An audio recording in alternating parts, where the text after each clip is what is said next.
Hello everyone, मैं हूँ निशा और मैं आज एक्सप्लेन करने वाली हूँ 2020 में आई मूवी बुचर्स को। इस मूवी को IMDb में 4.3 रेटिंग्स मिली थी। स्टार्ट करने से पहले आप सबसे मेरी रिक्वेस्ट है, अगर आपको ऐसे ही अलग अलग मूवी का एक्सप्लेनेशन देखना पसंद है तो मेरे चैनल को सब्सक्राइब ज़रूर कर दीजिए और साथ ही जो बेल आइकन है उसे भी हिट कर दीजिए। तो चलिए अब बिना किसी देरी के स्टार्ट करते हैं। मूवी की स्टार्टिंग में दिखाते हैं कि दो भाई ओवन और ऑसवर्ल्ड अपने मॉम को दफना रहे हैं। तभी वहाँ पास ही में एक गाड़ी आकर ख़राब हो जाती है। गाड़ी के अंदर एक कपल बैठा हुआ होता है। लड़का गाड़ी चेक करने के लिए बाहर निकलता है, पर तभी कोई उसके पीछे से उस पर हमला कर देता है। वो और कोई नहीं, ऑसवर्ल्ड होता है। जैसे ही लड़की, जिसका नाम सेलेस्ट होता है, वो बाहर आती है लड़के को देखने, ऑसवर्ल्ड उस पर भी हमला कर देता है और वो बेहोश हो जाती है। ऑसवर्ल्ड उन दोनों को अपने घर ले जाता है। अब आप सब सोच रहे होंगे कि ऑसवर्ल्ड ऐसा क्यों करता है, तो उसका जवाब ये है कि ऑसवर्ल्ड और ओवन दोनों भाई कैनिबल्स होते हैं, मतलब जो इंसानों को खाते हैं। पर यहाँ एक छोटा सा ट्विस्ट है, और वो ये कि वो दोनों भाई सिर्फ आदमियों को खाते हैं और औरतों को नहीं, क्योंकि वो औरतों से अपनी जनरेशन को आगे बढ़ाना चाहते हैं। इसीलिए वो आदमियों को तो मार डालते हैं मगर औरतों को जिंदा रहने देते हैं। कुछ समय बीत जाता है।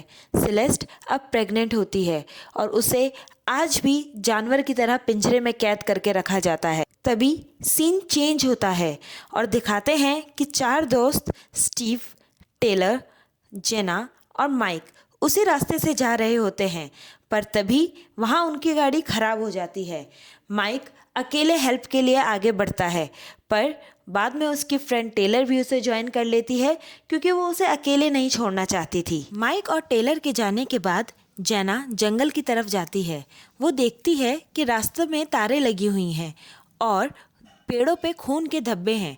वो कुछ सोचती तो है कि गड़बड़ है, पर फिर वो अवॉइड करके आगे बढ़ जाती है। पर उसे ये नहीं पता होता कि वो तारे सीधे ओवन और ऑसवर्ल्ड के घर की बेल बजाती हैं, और इसी से उन लोगों को पता चलता है कि कोई उनके एरिया में आ गया है। जेना वापस चली जाती है और स्टीव को सब बताती है। तभी वो नोटिस करते हैं कि कोई उनकी पिक्चर क्लिक कर रहा है।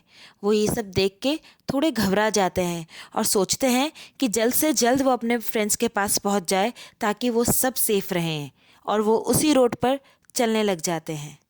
वहीं दूसरी तरफ टेलर और माइक एक गैस स्टेशन में पहुंचते हैं जो ओवन का होता है। वो उनकी हेल्प करने का बहाना बनाता है और उनके लिए एक टो ट्रक को बुलाता है और बोलता है कि टो ट्रक उन्हें गैस स्टेशन से ही पिक कर लेगा। बट बहुत देर इंतज़ार करने के बाद जब टो ट्रक नहीं आता तो टेलर बोलती है कि वो उसे रास्ते से पिक कर ले, और वो वहाँ से चलने लगती है। पर जब वो अकेले जंगल से निकल रही होती है तो वो बहुत घबरा जाती है और वापस आ जाती है। वापस आने पर जब वो ओवन से माइक के बारे में पूछती है तो वो बोलता है कि वो वॉशरूम में है, और जब टेलर चेक करने जाती है तो ओवन उस पर अटैक कर देता है और उसे ट्रक में डाल के अपने घर आने लगता है। वहीं दूसरी तरफ रोड पर चलते चलते स्टीव और जेना को कुछ फोटोज़ मिलती हैं, जिन्हें देखकर वो बहुत अपसेट हो जाते हैं। तभी ऑसवर्ल्ड उन पर अटैक कर देता है और ऑसवर्ल्ड स्टीव को बहुत बुरी तरह घायल कर देता है, या कहे कि वो उसे काट देता है। पर किसी तरह जेना वहाँ से भाग निकलती है और रोड पे एक कार से हेल्प मांगती है, और वो कार और किसी की नहीं, ओवन की होती है, और ओवन भी उसे बहला फुसला कर अपने घर ले जाता है। जहाँ जाने के बाद जेना उन सारे लोगों की फ़ोटो देखती है जो पहले ओवन और ऑसवर्ल्ड का शिकार बन चुके हैं। ओवन जेना को ट्रक से टेलर की बॉडी लाने को कहता है और फिर दोनों को एक साथ बांध देता है। ओवन उन दोनों लड़कियों के सामने उनके फ्रेंड स्टीव को मार देता है, ताकि उन लड़कियों को पता चल सके कि अगर उन्होंने ओवन की बात नहीं मानी तो उनके साथ क्या हो सकता है। मारने के बाद ऑसवर्ल्ड बाहर ले जाके स्टीव की बॉडी को काटने लगता है। ये देखकर दोनों लड़कियां बहुत घबरा जाती हैं, पर वो अपने दिमाग का इस्तेमाल करती हैं और किसी तरह एक दूसरे की हेल्प करके वहाँ से भाग निकलती हैं। दोनों लड़कियां भागते भागते एक टो ट्रक ड्राइवर से मिलती हैं और वो एक बूढ़ा आदमी होता है। लड़कियों को लगता है कि वो टो ट्रक ड्राइवर उनकी हेल्प करेगा, इसलिए वो उन्हें सारी बात बताती है, पर ऐसा कुछ होता नहीं है क्योंकि वो टो ट्रक ड्राइवर और कोई नहीं ऑसवर्ल्ड और ओवन का अंकल होता है। वहीं दूसरी तरफ ओवन ने माइक को अभी तक मारा नहीं होता। उसे माइक को टॉर्चर करने में बहुत मज़ा आ रहा होता है और इसीलिए ओवन माइक को गाड़ी में डालता है और घर के लिए निकल जाता है।